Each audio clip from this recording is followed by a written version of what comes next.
everybody, welcome back to my ASMR channel. I'm going to be doing another book reading today. So the book I'm going to be reading is The American Civil War Visual Encyclopedia.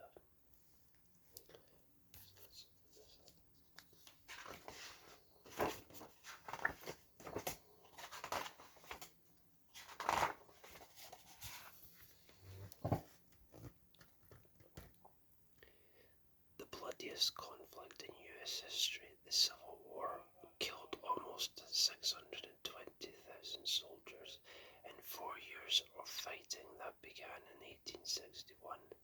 It erupted over the issue of slavery, which had a lot of support in the South.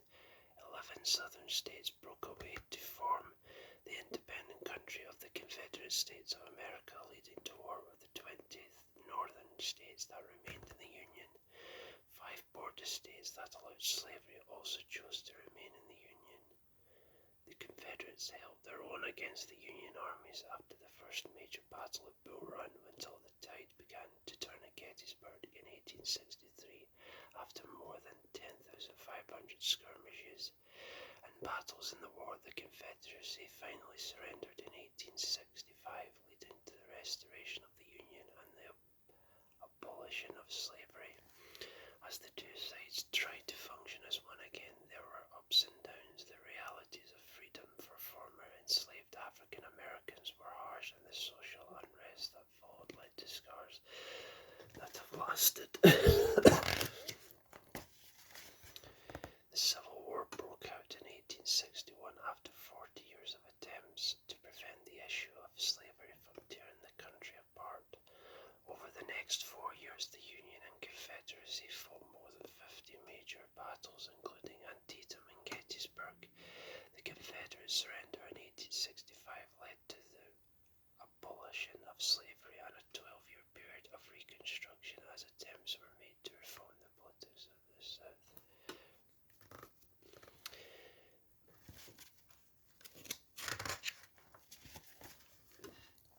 Before the war, as settlers in the US spread west, opinions were divided over whether slavery should be legal in the new territories. Attempts at compromise failed between the North, where laws had been passed by 1804 to abolish slavery, and the South, where it was widespread, when some southern states withdrew from the Union in 1860.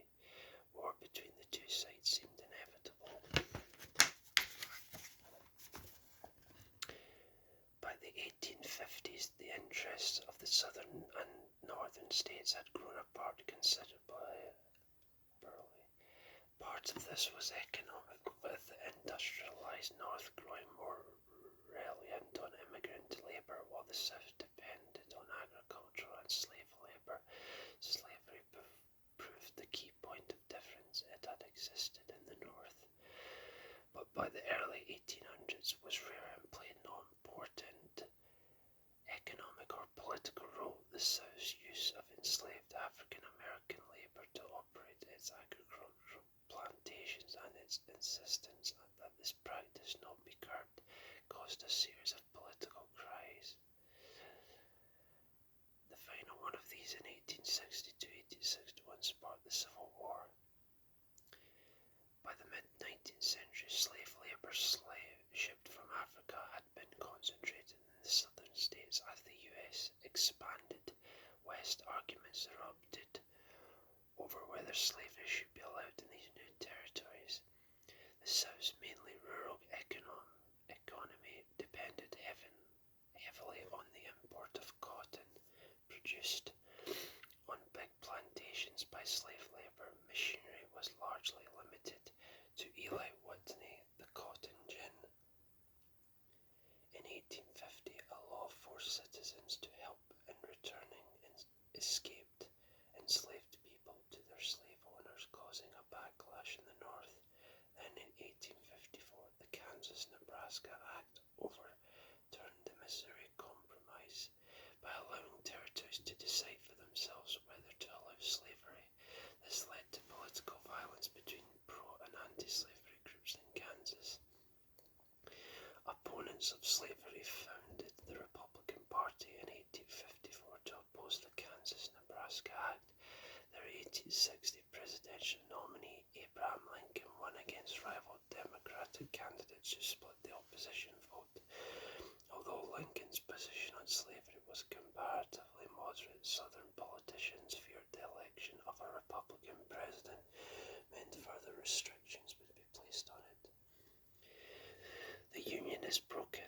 After Lincoln became president, 11 southern states broke away from the Union one by one, beginning with South Carolina on December 9, 1860. In February 1861, 7 of these formed the Confederate States of America, later to be joined by 4 more. By April 1861, as the Confederacy threatened to occupy federal military installations in the South, war seemed inevitable. This print shows Jefferson Davis being sworn in as President of the Confederacy.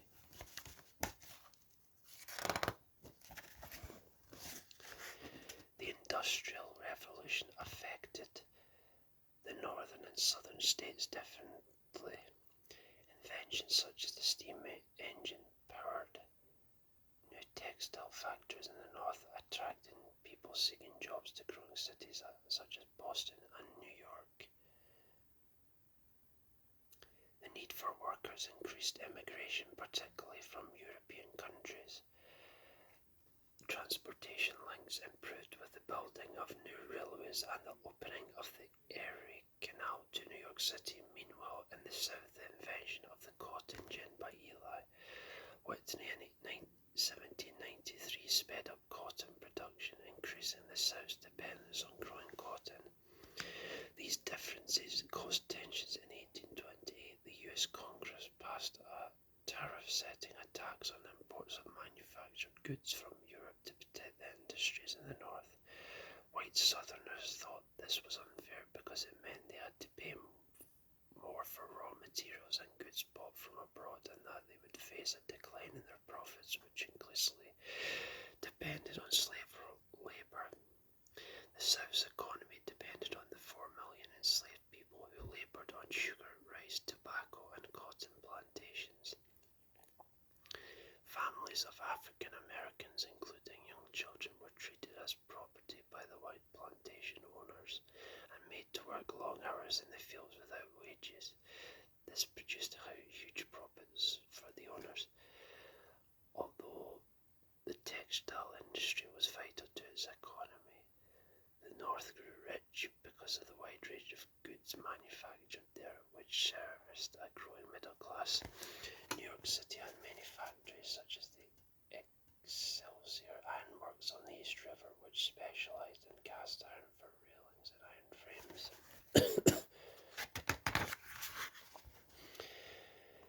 The Constitution of the U.S. left decisions on slavery to individual states. As the country expanded, pro-slavery groups argued that slavery should be allowed in new states created from the territories acquired by the Louisiana Purchase of 1803. This debate continued with a war with Mexico in 1846 to 1848 that won the U.S. more territory. The Compromise of 1850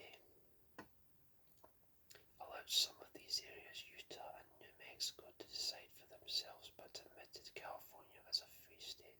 The U.S. Congress also introduced a revised Fugitive Slave Act in 1850, which required citizens to help capture enslaved people who had escaped. Many Northerners reacted strongly against this law.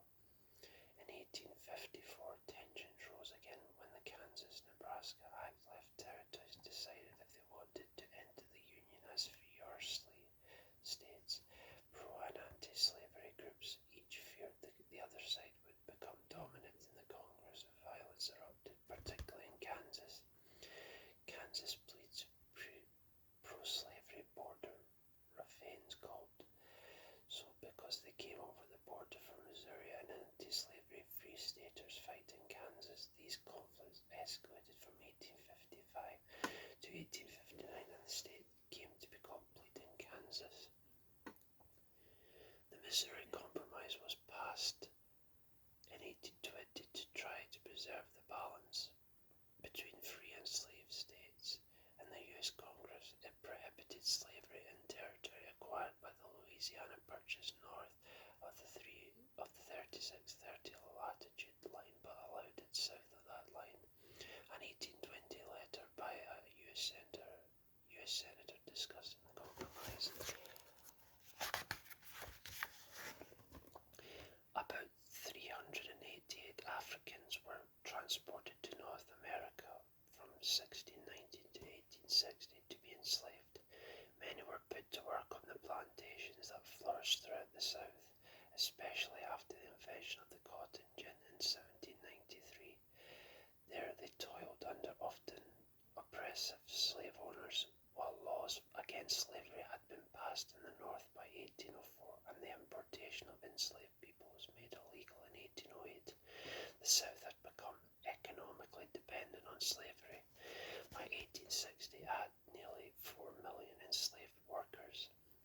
Enslaved people had little ability to resist. Some did so passively by working slowly, while others escaped, and a few, including Nat Turner, revolted. Turner recruited 75 enslaved men, his group killing around 60 white people in 1831 before local militia put the revolt down.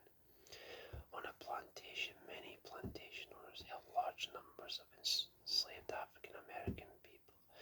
About 100 of them can be seen in this 1862 photograph taken on a plantation near Beaufort, South Carolina.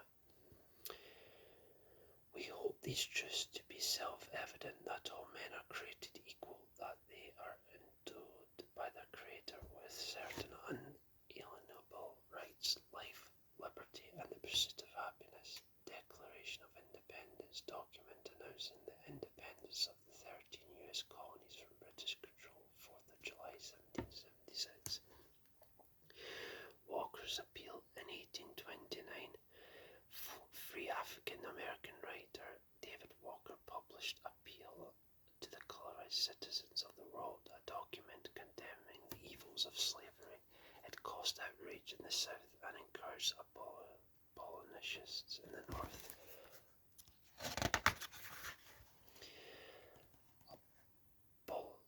Abolitionists. By the mid-19th century, a growing number of people were calling for slavery to be made illegal. They were the abolitionists, a newspaper called The Liberator, founded in 1831 by abolitionists. William Lloyd Garrison acted as a rallying point for them, aided by the American Anti-Slavery Society, established in 1833. Many abolitionists were African Americans. Some were born free in the North, while others escaped enslavement. In the South, the abolitionists met with ridicule or violence. In the North, that was often true, but they also had many who supported them. Sojourner Truth, born in New York City when slavery was legal, Truth escaped to become an abolitionist and women's rights activist.